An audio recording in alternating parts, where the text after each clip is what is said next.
So I've shown you this before. This is my tape tying tool, and man, that thing's, I don't know, 30, 35 bucks. It is worth every penny. Pinch it together, you pull the handle, click it once, a light click, you can hear it click, and it drags the tape out. And then I'm going to come in here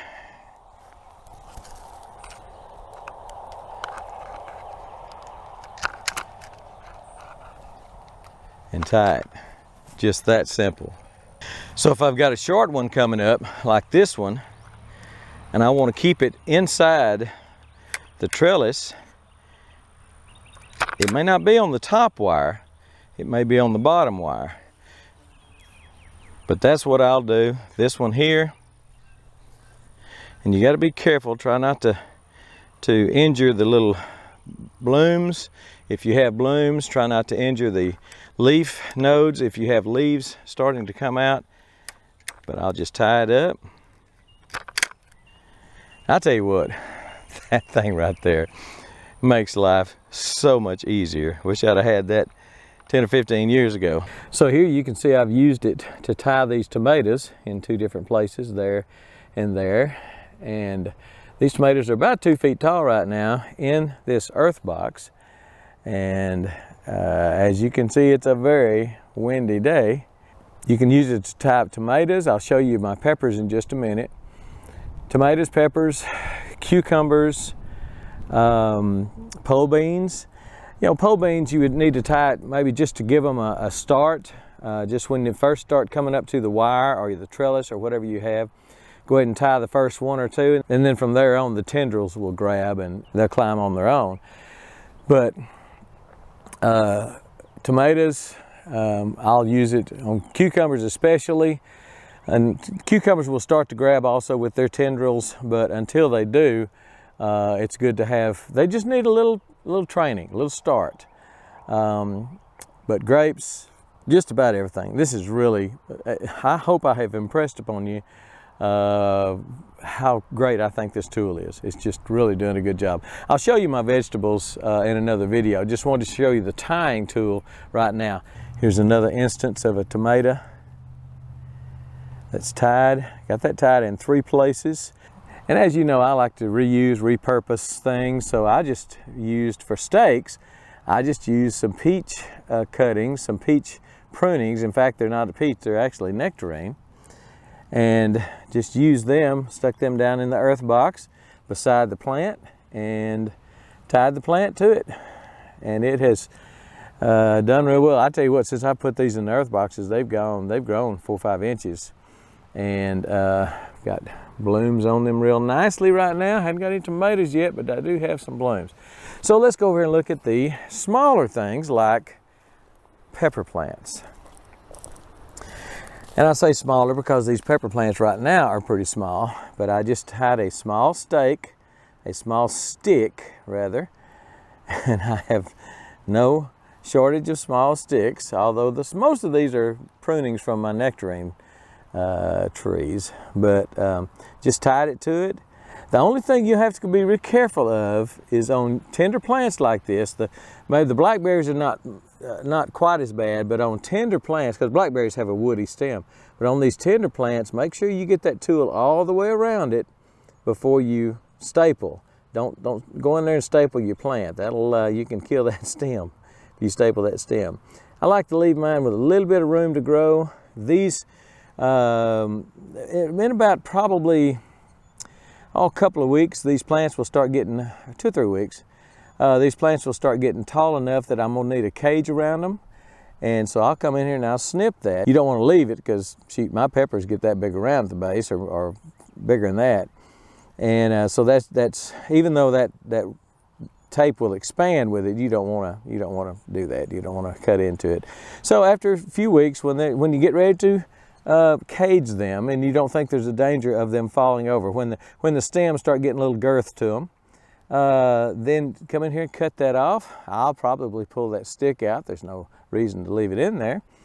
And if I think I can do it without disturbing the roots, and I believe I probably can, pull that out. But as you can see, all these are tied. And I've got some little bitty ones that just barely were big enough to plant. But I got them in, and I haven't staked those yet because they're just, until they get a little size on them, you know, until they get up in the air, the wind's not going to blow them down. You got to get a sail up in the air for that wind to grab. And you get these plants up 6 or 8 inches tall, and it's time to do some staking if you live in a windy area. I guess one good thing about getting wood chips delivered with a lot of sticks in them is just look down on the ground, you got your stakes. So I'll just stick that in the ground. It just need a little bit of help, not a whole lot, but I don't want the wind to break these off and have to, you know, go through all that process to. So I'm going to go way around it because I don't want to hit that stem of that plant. I want to make sure when I staple, I'm stapling the blue tape and not the blue tape and the plant. I may put one little higher on it. And again, I'm more careful with these than I am the blackberries, because blackberries is a woody plant, and they just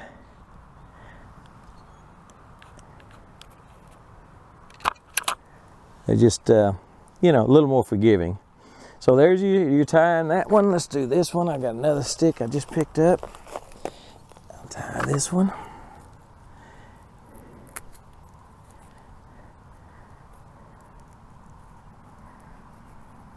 Push that stick down there. Well, it's got a good root system. That stick doesn't want to go in. All right. So you do a half click on the tape machine, and it picks up the tape. And this one, I think I'm going to start, it's probably best to start on the plant side. That way you know you're not going to staple it. If you staple anything, you'll staple the stake. There's one.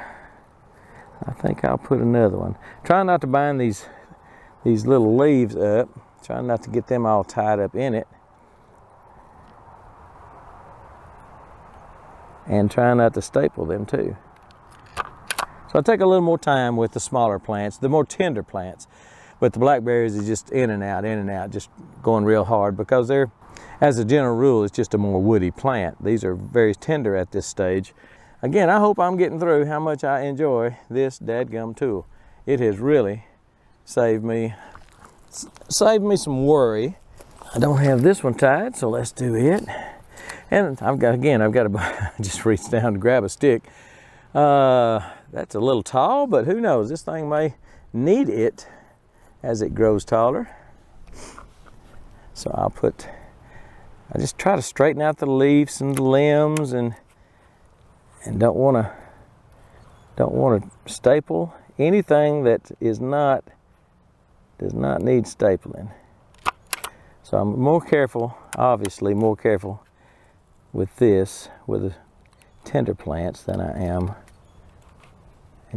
And when I say more careful, I'm pulling this with more slack. I'm making a bigger loop on this before I staple, so I can get away from that stem of that plant. I don't want to break the top off of it, because then it's topped and it's not going to grow any much taller. It'll start getting bushy. I'm not going to say it'll ruin the plant, but if you're down low and you clip that thing, you could sure ruin it. So these are staked now. These are tied with the little tying tool, and dadgum, that is an amazing product. All right, tape tying machine, get you one. Links are below, and we're gone.